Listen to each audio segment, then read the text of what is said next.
I'm not supposed to feel heat for my own brother, right? That was my first thought. Waking up in a stranger's body with a scent I shouldn't recognize but did, and a craving I couldn't fight. My name is Evan Miles.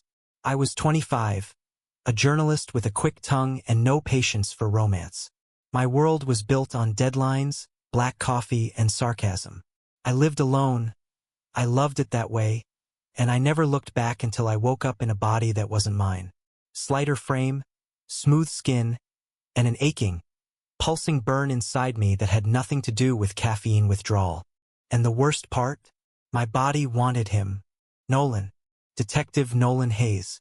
10 years older, all biceps and low-voiced calm. The man who took me in when my mother OD'd.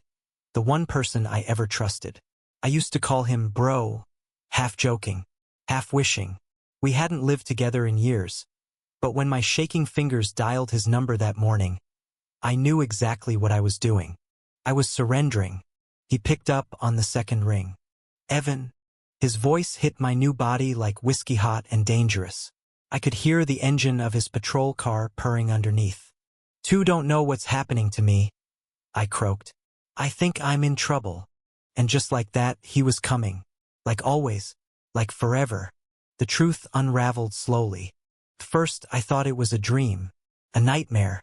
Some sick joke. But the signs were clear. My scent had changed. My body was hypersensitive. And every time I passed another alpha, my skin crawled except with Nolan. With him, I felt grounded. And that terrified me more than anything. "You look different," Nolan said when he saw me at his door. That was an understatement. I looked delicate. Omega delicate. My eyes were wide, lips fuller, neck thinner. But it was my scent that gave it away. Nolan's nostrils flared slightly just for a moment before he masked it behind his detective calm. "What happened?" he asked. Couldn't meet his eyes. "I woke up like this." We sat on his worn-out couch, the one we used to share on movie nights, my body wrapped in a hoodie I'd stolen from his closet years ago. I explained what little I understood. The pain, the scent, the terrifying need inside me. He listened. He always listened. Then he said something that changed everything. "I'll protect you." It should have ended there. Simple. Sweet. But nothing about heat is simple. The next few days were torture. Every brush of his fingers, every moment too close, I felt my body betray me. It wasn't lust. It was biological hunger. My body was calling out to his, and every time he told me to rest, to breathe, to calm down, it only made it worse. I'd wake up on his couch drenched in sweat, pulse racing. He'd find excuses to leave, go for drives, run errands. I knew why.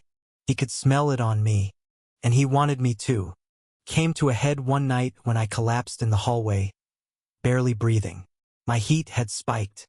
I was burning from the inside out, and there was only one alpha my body wanted. He found me on the floor, curled in on myself, whimpering. I hated myself for the sounds I made. "I can't," I choked. "I don't want this." He crouched beside me, and for the first time his composure cracked.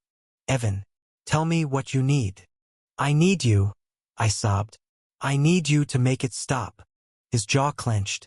His hands trembled. "You're like a brother to me," he whispered. "I don't feel like your brother right now," I said, voice raw. "And you don't look at me like I am." What happened next wasn't planned. It was soft, gentle, and devastating. He picked me up like I weighed nothing and carried me to his bed. He didn't touch Minute yet, but he lay beside me, wrapped an arm around my waist, and whispered nonsense into my ear while I cried. "This isn't you," he said. "You're not broken." "I don't want this," I said. "Then we won't do anything. I'll just hold you. I'll keep you safe." He kissed my hair, my shoulder, and when I woke up hours later, the pain had ebbed, replaced by something warm and terrifying. Love. The investigation into my transformation began with Dr. Claudia from the precinct's underground clinic. Nolan pulled favors, burned contacts, and soon we had a theory. Illegal omega serums. Black market biotech used in trafficking rings. Someone had drugged Meta deliberately. Why would anyone turn you into an omega? Claudia asked, scanning my blood panel. You're not bonded. You're not even affiliated. I'm a reporter, I said. Maybe I got too close to something. She nodded grimly. Whatever it is, someone wanted to shut you up. Permanently. Omegas who go into heat without a bonded alpha don't last long. It was a death sentence. And Nolan? He looked like he wanted to burn the world down. We traced the serum to a pharmaceutical warehouse tied to a trafficking ring I'd been investigating 6 months ago. The trail was cold until someone tried to break into Nolan's apartment. He was ready, gun in hand, eyes deadly. His alpha instincts kicked in the second he smelled danger.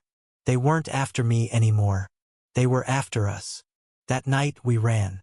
He took me upstate to a cabin he used for undercover work. The world outside disappeared. Inside, we were two men sharing a secret that didn't have a name. He didn't touch Menet even when I begged. But he never let me go. It was the third week in the cabin when I finally kissed him.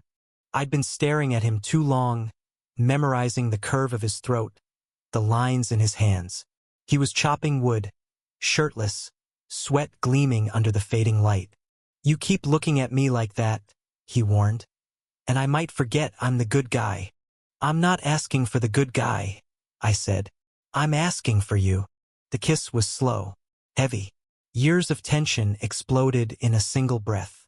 He tasted like coffee and restraint. I moaned into his mouth like I was starving. And maybe I was. That night, we didn't hold back. He touched me like I was glass, then shattered me.